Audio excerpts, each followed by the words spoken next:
श्रीलंका और बांग्लादेश के खिलाफ खेले जा रहे एशिया कप के दूसरे मैच में बांग्लादेश की बैटिंग जारी है। बांग्लादेश ने 16 ओवर्स में 3 विकेटों के नुकसान पर 65 रन बना लिए। बांग्लादेश की तीसरी विकेट 36 रन पर गिर गई थी। बांग्लादेश के कप्तान शकीब अल हसन ने टॉस जीतकर पहले बैटिंग का फैसला किया, जिसके बाद बांग्लादेश की जानिब से मोहम्मद नईम और तंज़ेद हसन ने मैच का आगाज़ किया, लेकिन यह आगाज़ बांग्लादेश के लिए ज़्यादा अच्छा साबित न हो सका। मैच के आगाज़ में ओपनिंग बैट्समैन तंज़ेद हसन सिर्फ 4 रन और फिर मजमूई 25 रन पर मोहम्मद नईम भी पवेलियन लूट गए।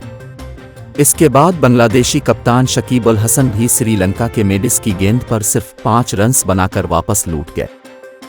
एशिया कप का दूसरा मैच श्रीलंका और बांग्लादेश के दरमियान श्रीलंका के शहर पालिकेले स्टेडियम में खेला जा रहा है। टॉस के मौका श्रीलंकन टीम के कप्तान दिसुन शनिक्का का कहना था कि विकेट स्पिनर्स के लिए साजगार है। वाज़ेह रहे कि बांग्लादेश की टीम के विकेटकीपर बीटर लिटन दास वायरल बुखार की वजह से एशिया कप से बाहर हो गए हैं। उनकी जगह इनाम उल हक को स्क्वाड में शामिल किया गया है। गुज़िश्ता रोज़ मुल्तान में खेले जाने वाले एशिया कप 2023 के इफ्तिताही मैच में पाकिस्तान ने नेपाल को 238 रन से शिकस्त दी थी।